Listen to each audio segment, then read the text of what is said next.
চলো, পরীক্ষা সমাগত, সামনের বিসিএস প্রিলি, তারপর বিসিএস মেন, গতবারে যেটা প্রিলি হয়েছিল। তোমাদেরকে আমরা যেমন বারবার বলছি যে প্রচুর পরীক্ষা হবে, 2023 প্রচুর পরীক্ষা হবে, 2024ও প্রচুর পরীক্ষা হবে। তো আমরা ভালো করে পড়াশোনা করি। কেমন? প্রসূন স্যার খুব ভালো কারেন্ট অ্যাফেয়ার্সের সিরিজ করছে, ভালো করে খেয়াল করো, প্রচুর প্রশ্ন কমন আসতে পারে। আর আমরা আজকে কী পড়বো? আমরা আজকে পড়বো দ্য ডাচ। বেসিক্যালি আমরা advent of the Europeans in India পড়ছি from this book Spectrum, written by Rajiv Ahir sir. ঠিক আছে, আমরা এটার মানে বুঝে বুঝে পড়ছি, এটার উপরে কিছু কিছু প্রশ্নও দেখছি। তোমরা যারা প্রথমবার এই ভিডিওটা দেখছো, তো তারা একবার প্লেলিস্টে গিয়ে আগের ইতিহাসের ক্লাসগুলো দেখে নেবে। তাতে আমরা বিসিএস ইউপিএসসি প্রশ্ন কেমন আসতে পারে সেরকম প্রশ্ন ধরে ধরে পড়ছি, এবং অবভিয়াসলি এই ক্লাসটার ক্ষেত্রেও আমরা কিছু প্রশ্ন করে পড়বো, বাট কিছুটা পড়ে নেওয়ার পরে আমরা প্রশ্ন দেখবো। চলো আমরা শুরু করবো। কি শুরু করবো আমরা? The Dutch and you guys, আমার প্রিয়, অতি প্রিয় ভাইরা এবং বোনেরা, তোমাদেরকে সিভিল সার্ভিস ফর দেশি গাইজে আমি ওয়েলকাম জানাচ্ছি। আমরা আগের দিন পর্তুগিজ এই পার্টটা কমপ্লিট করেছিলাম, ওদের অ্যাক্টিভিটি, ওদের পতন, ওদের কন্ট্রিবিউশান। ওকে, তো আমরা ডাচ শুরু করবো। দ্য ডাচ, ডাচ মানে নেদারল্যান্ডের লোকেদেরকে বলা হয়। ঠিক আছে, আগে এটাকে হল্যান্ড বলা হতো যে দেশটা। চলো আমি পড়ি, তোমরা স্পেকট্রাম দেখো, স্পেকট্রাম খোলো, স্পেকট্রাম পড়ো আমার সাথে সাথে, আমি তোমাদেরকে এক্সপ্লেন করে দেবো। বেসিক্যালি আমি একটা জিনিস তোমাদেরকে বারবার বোঝাতে চাই, সেটা হচ্ছে যে আমি কখনো কোনো ট্যাবলেট স্টাডি বা ট্যাবলেট রিডিং চাই না যে তোমাদের সাথে হোক। তোমরা কোনো ইনস্টিটিউশনে গেলে কিছু হ্যান্ড আউটস, কিছু নোটস পেয়ে গেলে, কোনো স্যারের কাছে ভর্তি হলে সে কিছু বুঝিয়ে একদম মুখস্থর মতন করিয়ে দিল, কিছু লিখিয়ে দিল, তোমরা জলের মতন মুখস্থ করার চেষ্টা করলে, ওইভাবে কোনো কিছু পড়ো না। অ্যাটলিস্ট সিভিল সার্ভিসের প্রিপারেশান তো ওইভাবে হয় না, বুঝলে? তোমার নিজস্ব আন্ডারস্ট্যান্ডিং থাকতে হবে, এবং তোমার নিজস্ব আন্ডারস্ট্যান্ডিং তখনই থাকবে যখন তোমার নিজের থেকে বইটা পড়া হবে। টেক্সট বইটা তুমি নিজে থেকে মানে বুঝে বুঝে পড়বে তোমার নিজস্ব স্টাইলে, কারোর বলে দেয়া বুঝিয়ে দেয়া স্টাইলে না। হ্যাঁ, তুমি কারোর গাইডেন্স নাও, বাট তোমার যে ভেতরের আন্ডারস্ট্যান্ডিং, যে রিয়েলাইজেশান, যে ফিলিং, সেটা তোমার হতে হবে, তোমার নিজস্ব বোধ অনুযায়ী। তো আমি বারবার চাই যে আমি তোমাদেরকে এইটা বলে দিচ্ছি, কিন্তু আমি তোমাদেরকে কখনো গেলাতে চাইছি না। জিনিসটা তুমি গিলে নাও এবং উগরে দাও পরীক্ষা হলে। এটাকে বোঝো, এটাকে রপ্ত করো, এবং নিজের ভাষায় এই জিনিসটাকে তুমি বার করার চেষ্টা করো, ডিসকাস করো, তখনই তুমি দেখবে তোমার পড়া ভালো হয়েছে। Okay, the Dutch commercial enterprise led the Dutch to undertake voyages to the East. অর্থাৎ বাণিজ্যের উৎসাহ এবং বাণিজ্যের যে আকাঙ্ক্ষা, এটা ডাচদের মধ্যে নৌযাত্রার, সমুদ্রযাত্রার একটা উদ্দীপনা তৈরি করলো। এক কথায়, সোজা কথায় কি, বাণিজ্য করে ওরা দেখলো খুব লাভ টাভ হচ্ছে, তো চলো আমরাও বেরিয়ে পড়ি। শুধু পর্তুগিজরা কেন করবে, আমরাও কিছু ব্যবসা ট্যাবসা করে আসি, আমরাও কিছু পৃথিবী খুঁজে আসি, পৃথিবী জয় করে আসি। Cornelis de Houtman was the first Dutchman to reach Sumatra and Bantam in 1596। Okay, so এই লোকটা, যার নাম কর্নেলিস দে হাউটম্যান, প্রথম একজন হল্যান্ডবাসী ছিলেন যিনি সুমাত্রা এবং বান্টামে 1596 সালে এসে পৌঁছেছিলেন। Right, next. In 1602, the States General of the Netherlands amalgamated many trading companies into the East India Company of the Netherlands. This company was also empowered to carry on war, to conclude treaties, to take possession of territory and erect fortresses. So 1602-তে নেদারল্যান্ডের government কী করলো, যতগুলো এরকম company আছে, basically ব্যাপারটা কীরকম, ব্যাপারটা হচ্ছে ধরো আমাদের এখানটায় কাপড়ের দোকান, প্রচুর কাপড়ের দোকান আছে, মুড়ির দোকান, প্রচুর মুড়ির দোকান আছে। হ্যাঁ, তো ওরকম প্রচুর কোম্পানি, তারা ওরকম নৌকা টৌকা করে বাণিজ্য তৈরি করে সব বেরিয়ে পড়লো পৃথিবী ঘুরবে বলে, ইস্টার্ন সাইডটাকে ডিসকভার করবে বলে, ঠিক কি না? তো অনেক কোম্পানি ছড়িয়ে ছড়িয়ে নিজেদের মতন নিজেরা উৎসাহ নিয়ে বেরিয়ে পড়ছে। নেদারল্যান্ড গভর্নমেন্ট কী করলো, সমস্তগুলোকে ডাকলো, একসাথে মার্জ করে দিল, সমস্ত কোম্পানিকে একটা করে দিল, কি অ্যামেলগ্যামেট, অ্যামেলগ্যামেট মানে মিলিয়ে দেওয়া, সবগুলো মিলিয়ে একটা করা, ঠিক আছে, অ্যামেলগ্যামেট করে দিল। এবং করে দিয়ে ওদেরকে এরকম ক্ষমতা দিয়ে দিল যে তোমরা যাও বাইরের দেশে ছড়িয়ে পড়ো। এবার সেখানে ধরো যাক অন্য কোনো একটা দেশের রাজার সাথে তোমরা যখন কথা বলবে, তাদের সাথে যখন চুক্তি করবে, সেখানে কোনো জায়গা কিনবে, সেখানে কোনো জায়গা দখল করে নেবে, ও তখন বারবার তোমাকে আর আমাদের নেদারল্যান্ডে এসে তার অনুমতি নিয়ে যেতে হবে না, তুমিও এই কাজটা নিজের থেকে করতে পারবে। তোমাকে এই ক্ষমতা দেওয়া হলো, তোমাকে এই ব্যাপারে এই বিষয়ে এম্পাওয়ার করা হলো যে এই সব বিষয়গুলো তুমি নিজেই ডিল করে নিতে পারবে। ঠিক আছে, ডাচ গভর্নমেন্ট এটা করে দিল। কেমন? চলো, ডাচ সেটেলমেন্ট আমরা কি পড়বো, কোথায় কোথায় ডাচদের বসতি স্থাপিত হয়েছিল।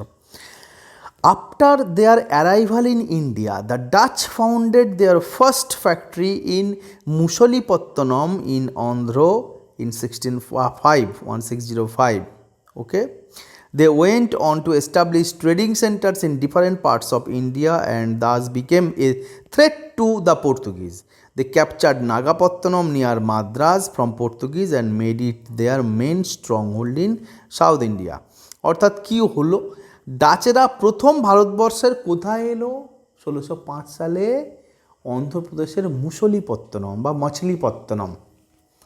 অন্ধ্রপ্রদেশের এই যে শহরটা মুসলিপত্তনম বা মাছিপত্তনম, নানা রকমভাবে এটাকে উচ্চারণ করা হয়ে থাকে, এই শহরটার একটা বৈশিষ্ট্য আছে। বৈশিষ্ট্য তোমরা জানো?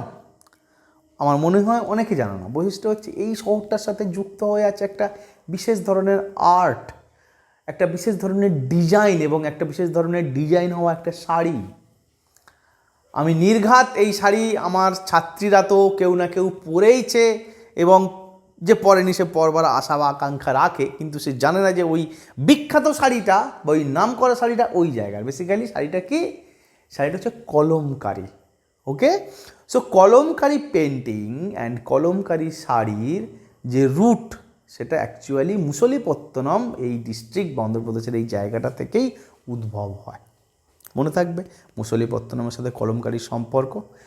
অ্যান্ড এগেন সবগুলোই জিকের কোশ্চেন আসতে পারে, যে কোনোভাবেই নানা দিক থেকে এগুলো নানা রকমভাবে আর্ট অ্যান্ড কালচারের প্রশ্ন চলে আসতে পারে। আর একটা প্রশ্ন এর সাথে ইম্পর্টেন্ট সেটা হচ্ছে কমলাদেবী চট্টোপাধ্যায়। ঠিক আছে, কমলাদেবী চট্টোপাধ্যায় কিসের জন্য বিখ্যাত? তিনি একজন কেবল স্বাধীনতা সংগ্রামী ছিলেন বা দক্ষিণ ভারত থেকে প্রথম ভোটে দাঁড়ানো একজন মহিলা ছিলেন তাই নয়। কমলাদেবীর আসল যে পরিচয় সেটা হচ্ছে উনি এই যে হ্যান্ডিক্রাফট ব্যাপারটা এটাকে জাতে তোলে, এটার পিছনে প্রচুর তিনি স্ট্রাইভ করেন, এটাকে গভর্নমেন্টের থেকে রেকগনাইজ করান। ঠিক আছে, এটা ওম্যান এম্পাওয়ারমেন্টের একটা অস্ত্র হিসেবে তিনি প্রতিষ্ঠা করেন। কলমকারি শাড়িটাকে একটা, এটা যেটা ব্র্যান্ড, এটা যে ট্রেড, ঠিক আছে, ট্রেডমার্ক, এই ব্যাপারটাকে উনি এস্টাবলিশ করেন। কে? কমলাদেবী চট্টোপাধ্যায়। মাইন্ড ইট, তিনি বাঙালি ছিলেন না, ওকে, কর্ণাটকের মহিলা ছিলেন। হ্যাঁ, তারপর কি হলো? তারপরে ডাচেদের সাথে পর্তুগিজদের ঝামেলা হলো। ডাচেরা পর্তুগিজদের কাছ থেকে দেখো চেন্নাইয়ের কাছে নাগাপত্তম শহর দখল করে নিল এবং তারা ওখানটাতে একটা স্ট্রং হোল্ড, একটা ভালো জোর তৈরি করে ফেললো। ঠিক আছে, দেখো the Dutch established factories on the Coromandel coast in Gujarat, Uttar Pradesh, Bengal and Bihar. কত জায়গায় দেখো ডাচেরা তাদের বসতি এবং ফ্যাক্টরি শুরু করে ফেললো, খুলে ফেললো। In 1609 they opened a factory in Pulicat, north Madras. There are other principal factories in India were Surat at Bimlipattanam, Karaikal, Chinsura, Chinsurah মানে চুঁচুড়া, আমাদের দেশি চুঁচুড়া। ওকে, চুঁচুড়ার কোনো ছেলে মেয়ে আছো আমার ক্লাসে? কেউ দেখছো? দেখলে জানিও কমেন্ট সেকশানে। হ্যাঁ, চিনসুরা, বরানগর, কাসিমবাজার, কাসিমবাজার মুর্শিদাবাদের কাছে আছে। হ্যাঁ, বালাসোরের গল্প একটু পরে বলছি। পাটনা, নাগাপত্তনম অ্যান্ড কোচিন। তো এত জায়গায় ওরা কুঠি, বাণিজ্য কুঠি বা ফ্যাক্টরি খুলে ফেললো, simple. Participating in the redistributive or carrying trade, they took to the island of the Far East various articles and merchandise from India. অর্থাৎ ভারত থেকে প্রচুর মালপত্র তারা, এবং ইস্টার্ন যে এশিয়া সেখান থেকে তারা মালপত্র নিয়ে ব্যবসা করত। They carried indigo manufactured in Yamuna Valley and Central India. Central India, মধ্য ভারত এবং যমুনার অববাহিকায় যে নীল চাষ হতো সেগুলো নিয়ে তারা ব্যবসা করতো। এছাড়া textile and silk from Bengal, Bangla থেকে, বাংলা সবসময় কাপড়, ওকে, টেক্সটাইল এবং সিল্ক নিয়ে যেত। গুজরাট অ্যান্ড করমণ্ডল থেকে সল্টপিটার নিয়ে যেত। সল্টপিটার ফ্রম বিহার থেকে, সল্টপিটার মানে সোরা, ওকে, বোধহয় পটাশিয়াম নাইট্রেট এরকম কিছু, আমার মনে নেই খুব বেশি, দেখে নেবে একবার সল্টপিটার কী কী কাজে লাগে। And opium and rice from Ganga valley, হ্যাঁ, গঙ্গা অববাহিকা থেকে ওপিয়াম এবং রাইস, হ্যাঁ, তারা নিয়ে ব্যবসা করত। দেখো নানাভাবে প্রশ্ন আসতে পারে এই অংশটা থেকে, যদিও আমি কিছু প্রশ্ন সরাসরি ডিসকাস করব লিখে, স্টিল কিছু তো মুখে মুখে আলোচনা করা যেতেই পারে। যেমন ধরো 4-5টা অপশান দিয়ে দিল, অপশান দিয়ে বললো যে এর মধ্যে ডাচ সেটেলমেন্ট কোথায় ছিল না, ঠিক কিনা। ধরা যাক মাঝে মাঝে আগ্রা দিয়ে দিল ডাচ সেটেলমেন্টের একটা জায়গা, হ্যাঁ, বাকি যেগুলো রয়েছে দেখো চিনসুরা, করাইকল, সুরাট আর আগ্রা। তো তোমাকে চিহ্নিত করতে হবে কোথায় ডাচ সেটেলমেন্ট ছিল না, তুমি আগ্রা চিহ্নিত করবে, আগ্রায় ডাচ সেটেলমেন্ট ছিল না, ওকে। বা ধরো ভারতবর্ষে ডাচরা প্রথম কবে আসে, 1605-এ আসে, ঠিক আছে। বা ভারতবর্ষে ডাচরা এসে প্রথম কোথায় কুঠি বা বসতি স্থাপন করে, মুসলিপত্তনমে। মুসলিপত্তনম কিসের সাথে যুক্ত বলো, কলমকারী শাড়ির সাথে। কলমকারী শাড়িকে কে প্রতিষ্ঠিত করেন, কমলা দেবী চট্টোপাধ্যায়, ওকে। অ্যাংলো ডাচ রাইভালরি বা রিভ্যালরি, রাইভালরি মানে শত্রুতা, রাইভাল মানে শত্রু, প্রতিদ্বন্দ্বী, ওকে। চলো, the English were also at this time rising to prominence in the eastern trade, and this posed a serious challenge to the commercial interest of the Dutch. Commercial rivalry soon turned into bloody warfare. সেই সময় বা সমসাময়িক কালে ইংরেজরাও চেষ্টা করছিল যে তারা বাণিজ্যিকভাবে সফল যেন হয়, এবং এই বাণিজ্যিকভাবে সফল হতে যাওয়ার প্রতিযোগিতায় দুজনেই নেমে পড়ল, এবং একদম সোজা কথায় ব্যবসা নিয়ে লড়াইটা তাদের একটা রক্তাক্ত যুদ্ধে পরিণত হয়ে গেল। The climax of the enmity, enmity মানে শত্রুতা, এনিমি মানে শত্রু, enemy noun, enmity. The climax of the enmity between the Dutch and the English in the East was reached at Amboyna, a place in present-day Indonesia, which the Dutch had captured from the Portuguese, where they massacred 10 Englishmen and 9 Japanese. অর্থাৎ অম্বয়ানা এরকম একটা জায়গা ইন্দোনেশিয়ার কাছে রয়েছে, যে জায়গাটা basically ডাচেরা অর্থাৎ নেদারল্যান্ডের লোকেরা বা ব্যবসায়ীরা পর্তুগিজদের কাছ থেকে দখল করেছিল। সেখানটায় তারা একটা ইংরেজদেরকে, হ্যাঁ, একবার কিছু ইংরেজদেরকে ধরলো, এবং এই জায়গাটায় গণ্ডগোলটা চরমে পৌঁছে গেল সেই সময়টা বা সেই ঘটনাটায়, যে ওই জায়গাটায় ওরা 10 জন ইংরেজ লোক এবং 9 জন জাপানিজকে মেরে দিল। দেখো একটা জিনিস তোমরা ভেবে দেখো, আমি তো তোমাদেরকে প্রথমেই ম্যাপ দেখিয়েছিলাম, তোমাদের যদি মনে থাকে ম্যাপটা, বা আরেকবার ম্যাপটা খুলে দেখো, কোথায় নেদারল্যান্ড, কোথায় ইংল্যান্ড, কোথায় পর্তুগিজ, ঠিক কিনা। কত দূর থেকে ওরা ঘুরে আফ্রিকার তলা থেকে, হ্যাঁ, কেপ অফ গুড হোপ পেরিয়ে ওরা এখানটায় এসছে, ভারতে এসছে, শ্রীলঙ্কায়, ইন্দোনেশিয়ায়, হ্যাঁ। তো এখানে এসে ওরা মারামারি করছে জায়গার জন্যে, ব্যবসার জন্যে, মানে ওরা নিজেদের ওখানটায় তো মারামারি করেইছে, করার পরে ওখান থেকে বেরিয়ে গেছে, এখানে এসে মারামারি করছে এবং আমাদেরকে নিয়ে তার মধ্যে সেই গণ্ডগোলের মধ্যে ঢোকাচ্ছে। তো কতটা নিষ্ঠুর, কতটা হিংস্র, কতটা যুদ্ধবাজ, গণ্ডগোলের ঝামেলা, ঝগড়াটা করা কেওড়া জাতি, শুধু দেখো তুমি এদেরকে চেনো, ঠিক আছে, যে ওখান থেকে ওরা এখানে এসে ওদের জায়গা নিয়ে গণ্ডগোল করতে হচ্ছে। আমরা সভ্য জাতি বলি এদেরকে। So this incident further intensified the rivalry between the two European companies. এই গণ্ডগোলটার ফলে দুটো European company, Dutch east India company and British east India কোম্পানির মধ্যে প্রচণ্ড শত্রুতা বেড়ে যায়। After prolonged warfare both the parties came to A compromise in 1667 by which the British agreed to withdraw all their claims on Indonesia, and the Dutch retired from India to concentrate on their more profitable trade in Indonesia. They monopolized in trade black pepper and spices. Okay, the most Indian commodities the Dutch traded in were silk, cotton and indigo, rice and opium. এত যে যুদ্ধ ঝামেলা গণ্ডগোল, হ্যাঁ, খেয়েই বা রক্তক্ষয়ী যে প্রতিদ্বন্দ্বিতা, সেইটা একটা কম্প্রোমাইজের মধ্যে ডাচেরা এবং ইংরেজরা থামালো। কম্প্রোমাইজটা কি, বোঝাপড়াটা কি? কম্প্রোমাইজটা হচ্ছে, ভাই, ডাচেরা বলল যে ইংরেজদেরকে যে তুই ইন্ডিয়া দখল কর, তুই ইন্ডিয়ায় ব্যবসা কর, যা খুশি কর, মর্গা তুই ইন্ডিয়াতে থাক, আর তুই আমাকে ইন্দোনেশিয়া ছেড়ে দে, আমি ইন্দোনেশিয়ায় চলে যাই। সো ইংরেজরা ইন্ডিয়ার উপর কনসেন্ট্রেট করলো, ফোকাস করলো, ডাচরা ইন্দোনেশিয়ার উপরে ফোকাস করলো।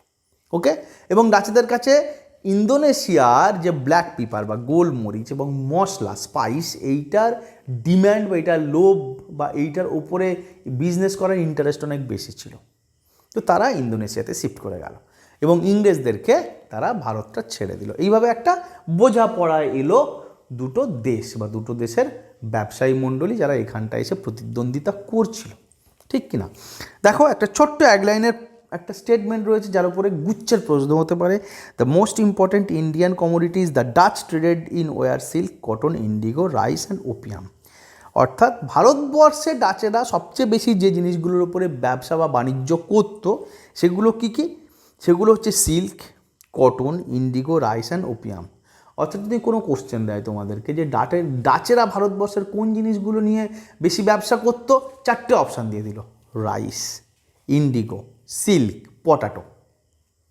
তুমি পটাটো করবে না, কি কোকোনাট করবে না, পটাটো কোকোনাট নয়, রাইস, ইন্ডিগো, সিল্ক, কটন, ঠিক কিনা? এইগুলো। ওপিয়াম। চলো, decline of the Dutch in India, অর্থাৎ ভারতের ডাচদের পতন। The Dutch got drawn into the trade of the Malay archipelago. Malay archipelago বা মালয় আর্কিপোলেগো মানে মালয়েশিয়া, আর্কিপোলেগো মানে দ্বীপপুঞ্জ। মালয়েশিয়া দেখো ছোটো ছোটো ছোটো ছোটো ভাঙা ভাঙা টুকরো টুকরো দ্বীপ নিয়ে তৈরি, সেই জন্য এগুলোকে আর্কিপোলেগো বলা হয়, ঠিক আছে? ডাচেরা, হ্যাঁ, ওই দিকে চলে গেল এবং further in the third Anglo Dutch war, তৃতীয় অ্যাংলো ডাচ যুদ্ধ যেটা 1672 থেকে 74 হয়েছিল, communications between Surat and the new English settlement of Bombay got cut, due to which 3 homebound English ships were captured in Bay of Bengal by Dutch forces. Okay, তো ওই Anglo Dutch যুদ্ধের সময়, হ্যাঁ, গোটাগত ইংরেজদের জাহাজ ডাচেরা ক্যাপচার করে।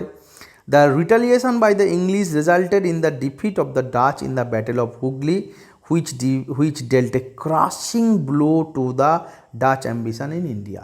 এবং থার্ড যুদ্ধের ওই ঘটনাটার ফলে তার প্রতিশোধ হিসেবে ইংরেজরা ডাচেদেরকে একটা চরম পরাজয়ের সামনাসামনি এনে দেয় এবং ডাচেরা পুরোপুরি পরাভূত বিপর্যস্ত হয়ে ইংরেজদের থেকে পলায়ন করে, ভারত ছেড়ে দেয়। The Dutch were not much interested in empire building in India, their concern were trade. খুব বেশি তারা এখানে সাম্রাজ্য বিস্তার করবে এরকম কোনো স্বপ্ন নিয়ে ভারতবর্ষে ডাচেরা আসেনি। সো যদি এরকম স্টেটমেন্ট তোমাদের সামনে চলে আসে, ডাচেদের দুটো উদ্দেশ্য ছিল। একটা উদ্দেশ্য ছিল ভারতবর্ষে সাম্রাজ্য বিস্তার করা এবং পাশাপাশি খুব বাণিজ্য করা, এবং আরেকটা স্টেটমেন্ট এরকম দিল যে ডাচেরা সাথে ইংরেজরা প্রায়ই এই কারণে যুদ্ধ করতো। তো তাহলে দুটো স্টেটমেন্টের সেকেন্ড স্টেটমেন্টটা ঠিক হবে, প্রথম স্টেটমেন্টটা ভুল হবে। তার কারণ ডাচেদের এখানটায় এম্পায়ার বিল্ডিং কখনোই ড্রিম বা মটো ছিল না, কমার্শিয়াল পারপাসই তাদের মেন এম ছিল। ওকে, in any case their main commercial interest lay in Spice Island of Indonesia, from where they earned a huge profit through business. এবং তাদের আসল ব্যবসার যে বিষয় ছিল বা দ্রব্য ছিল সেটা হচ্ছে মশলা, যেটার জন্য তারা ইন্দোনেশিয়ায় চলে গেছিলো এবং সেখান থেকে তারা প্রচুর লাভ পেত, মুনাফা লুটত। ওকে।